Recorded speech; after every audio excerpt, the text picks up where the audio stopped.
Finally we are going to Punjab. Kukatpally నుంచి కాచిగూడకి మేము క్యాబ్ బుక్ చేసుకొని రీచ్ అయిపోయినాం. సో బాబాయ్ మాకు స్లీపర్ బుక్ చేశాడు. సో ఇది మా స్లీపర్ సీట్స్. మా అత్తమ్మ మా చెల్లి పడుకున్నారు. నేను విండో దగ్గర మిర్రర్లో వీడియోస్ తీస్తూ నేను అలా నిల్చున్నాను. సో ట్రైన్ ఇక్కడ కొంచెం సేపు ఆగింది అండ్ తర్వాత మూవ్ అయింది. చూడండి ఎంత గ్రీనరీగా ఉంది మొత్తం. ఈ లొకేషన్ ఎక్కడ అంటే బర్సానా బృందావన్. ఇక్కడ వీళ్ళు ఓన్లీ గోధుమలు ఇంకా వాళ్ళు మాత్రమే వండిస్తారంట. సో వన్ డే మొత్తం జర్నీ చేసేసరికి మా ఫేసెస్ అన్నీ బ్లాక్ అయిపోయినాయి అండ్ చాలా టైర్డ్ అయినాం. మా అత్తమ్మ అయితే మొత్తం టైర్డ్ అయిపోయింది. అండ్ లాస్ట్కి మేము ఫైనల్గా హస్రత్ నిజాముద్దీన్ ఢిల్లీకి రీచ్ అయిపోయినాం. సో ఇది బిర్యానీ అంట, చూడండి ఎలా ఉందో, అసలు తినాలనిపించలేదు. సో బాబాయ్ వాళ్ళ ఫ్రెండ్ వచ్చాడు మమ్మల్ని పిక్ చేసుకోవడానికి. ఇక్కడ నుంచి మేము బటాలా వెళ్ళాలి. సో బటాలా వరకు బాబాయ్ మాకు బస్ బుక్ చేశాడు. సో మేము అక్కడ గేట్వే ఆఫ్ ఇండియా చూస్తూ మేము కార్లో బస్ స్టాప్ వరకు రీచ్ అయిపోయినాం. సో ఇది మేము వెళ్ళబోయే బస్సు. మొత్తం 10 అవర్స్ జర్నీ. మార్నింగ్ 7:30 AM మేము బటాలాకి రీచ్ అవుతాం.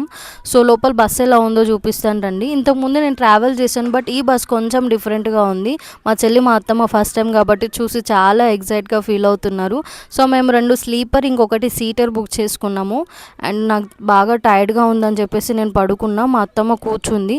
మార్నింగ్ మేము 7:30 AM కల్లా రీచ్ అయిపోయినాం. సో దిగడానికి మేము రెడీగా ఉన్నాం. బాబాయ్ వస్తున్నాడు మమ్మల్ని పిక్ చేసుకోవడానికి. మేము బాబాయ్ కోసం వెయిటింగ్ అండ్ బాబాయ్ వచ్చేసాడు ఫైనల్గా మమ్మల్ని పిక్ చేసుకోవడానికి. ఇది లొకేషన్ బటాలా. చూడండి ఇది ఇక్కడ నుంచి మేము మళ్ళీ బాబాయ్ వాళ్ళ క్వార్టర్స్కి వెళ్ళాలంటే 30 minutes పడుతుంది. బాబాయ్ క్యాబ్ తీసుకొని వచ్చాడు మమ్మల్ని పిక్ చేసుకోవడానికి. లగేజ్ మొత్తం కార్లో పెట్టేసి మేము ఫైనల్గా బాబాయ్ వాళ్ళ క్వార్టర్స్కి స్టార్ట్ అయిపోయినాం. బాబాయ్ అడుగుతున్నాడు జర్నీ ఎలా ఉంది ఏంటి అనేది. అండ్ ఇది బాబాయ్ వాళ్ళు ఉండే quarters, officers institute. So gate దగ్గర ఐడి ప్రూఫ్ ఉంటే మాత్రమే అలో చేస్తారంట. బాబాయ్ BSF, border security force. So బాబాయ్ తనకు చెప్పాడు మా రిలేటివ్స్ వచ్చారు అని. సో బాబాయ్ రెగ్యులరే కదా, వాళ్ళు ఎప్పుడు వెళ్తూ ఉంటారు పోతూ ఉంటారు. సో ఫైనల్గా ఇది బాబాయ్ వాళ్ళ ఇల్లు. మేము ఫైనల్గా రీచ్ అయిపోయినాం, పైకి వెళ్తున్నాం. వాళ్ళు 3rd floorలో ఉంటారంట బాబాయ్ వాళ్ళు.